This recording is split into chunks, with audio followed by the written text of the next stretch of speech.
the Greater Manchester Older People's Network Action Group, and I'm your host in between all the speakers today.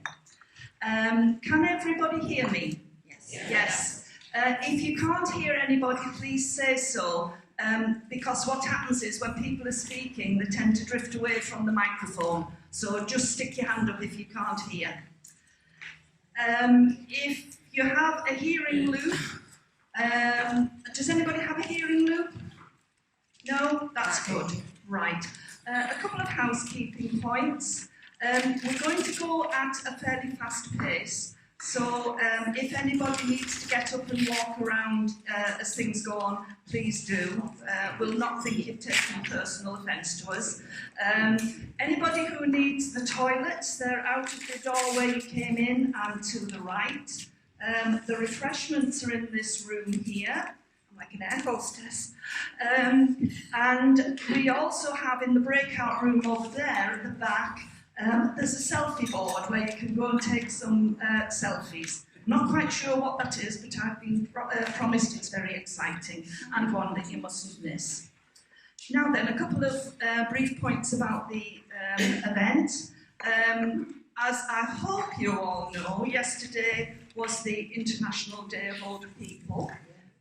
There was a lot going on internationally for anybody that follows. I'm not sure what was on in Greater Manchester, but this is our event today, so welcome everybody. The day is actually to help people focus their attention on older people and ageing. And this year, one of the messages is about tackling ageism. The Centre for Ageing Better, do we have any people here from the Centre for Ageing Better? No? Yes. Yes? Oh, well done. Welcome. They've asked us to use this, people to use the theme of #AgeProud. To those social media followers, #AgeProud is the thing. And it's to look at challenging ageism in a positive way. Now, the Action Group members really liked this idea as it fitted in with a lot of the things that we're working on at the moment. So we decided to call our event Age Proud too. The agenda for today, as I said, is quite packed. The first speaker is another member of the Action Group, Elizabeth, who will be talking to you. Oh, it's not on there. Oh. Speakers and presentations. Oh, well, I'll just have to tell you from this. It's okay. Elizabeth will be talking to you about why she's age proud. After that, Liz, our wonderful facilitator from MAC, will be doing an update on the Older People's Network. Then we have a speaker, Mike Dodd, from Talking About My Generation campaign, who will be talking about challenging the stereotypes. Then we've got the man at the top, Paul McGarry, from Greater Manchester Combined Authority, who will be talking to us about positive ageing and the Ageing Hub. And before lunch, we have our star speaker, Joyce Williams, who will be talking about what rubbish it is that the declining years seem to be an increasing burden. Joyce is the ultimate optimist, and you will really enjoy her when she comes.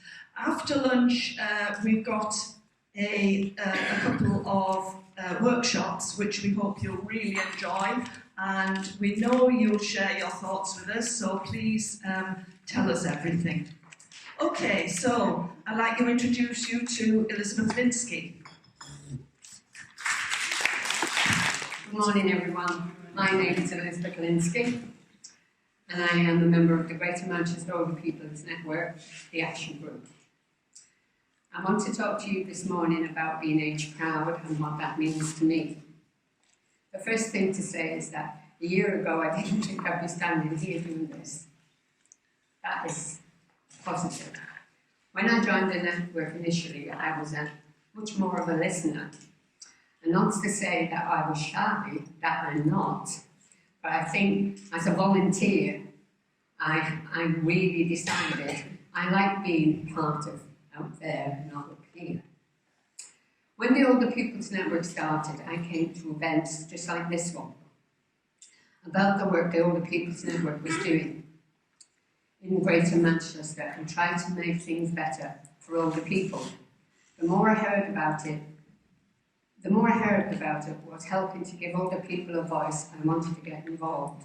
When the opportunity came to join the action group a couple of years later, I took it. I suppose I've always been a bit of an activist in parts of my life. When I was in my early 40s, I got involved with the Well Women's Centre, where I helped to support women with problems to addiction to tranquilizers. Later in my 50s, I was diagnosed with osteoporosis. This set me back for quite some time. Then I got involved with the Patients' Council and became the Patients' Council for the NHS. The Patients' Council was a voice for people with long-term health conditions that the NHS wanted us to get involved with. This was quite interesting. But I was working, and really to say I needed to earn a wage, I could not give these things my full attention. Now I'm retired, and in my 70s, I have actually got more time to dedicate to things that are important to me. Earlier in my life, I became a single parent.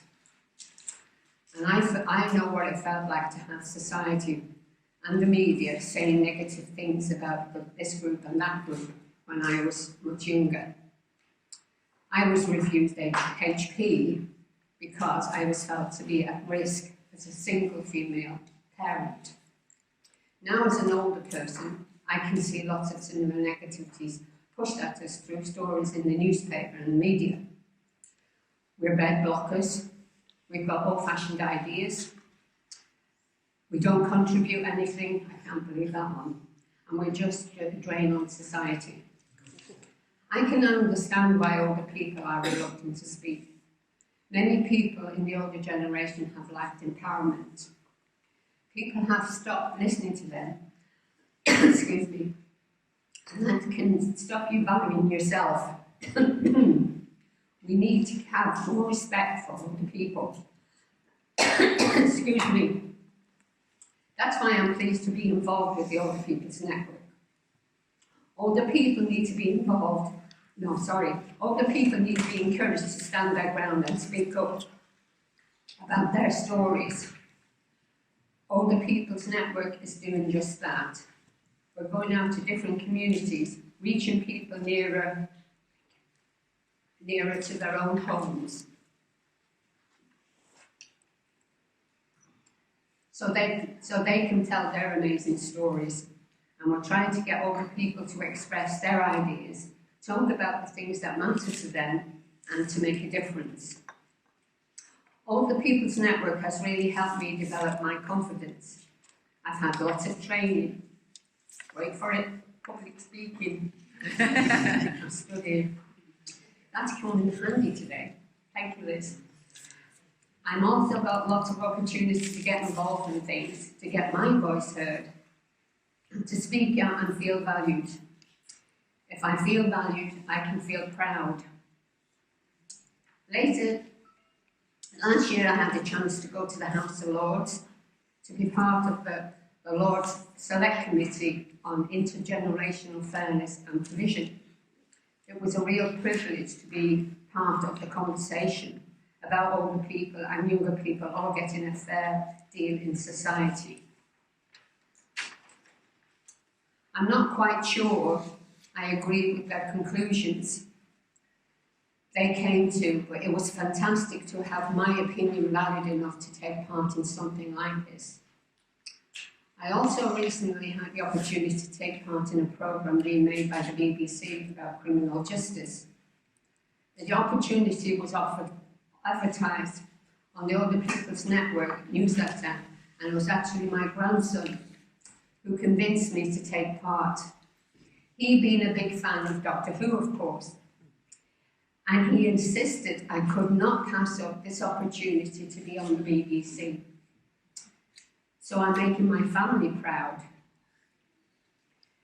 Because I'm part of the Older People's Network, I wanted to do something in my own area, in my own community, to have an impact there. The Older People's Network is part of the Ambition for Ageing programme, which is about tackling loneliness and isolation. I live in Middleton, in the borough of Rochdale, and where I live I have lots of older neighbours, some of whom don't have much chance to get out very much. So I thought maybe I could do something to make things better, to help them get active and interested. So I invited the group to my house, where we shared pizza and glasses of wine, and I talked about my plan, my big plan. I'm glad to say they all approved. We met and visited local pubs on a weekly basis until we found one we liked. Some of them weren't very nice. And to start with, some of the ladies wanted to do bingo, and I don't like bingo. So we settled for a quiz night at our local pub, where we do bingo, play your cards right, and quiz, and later supper. It's fantastic. When we started, I need to tell you, we were bottom of the list in the quiz. Now, the other week, we became fourth. We've only been going a year, really, so you have to give us time. That is something that we're all proud of. Two of the ladies came along to my little group and went to Wales together a couple of weeks ago. They didn't know each other well enough to be able to do this in the past. Now they've become firm friends and they enjoy going on holiday together. So I am age proud. I'm proud because I say my quality of life, I have ambition, I have purpose, I enjoy going to meetings of the Older People's Network, and particularly meeting people with the same interests and commitments as I have. And I feel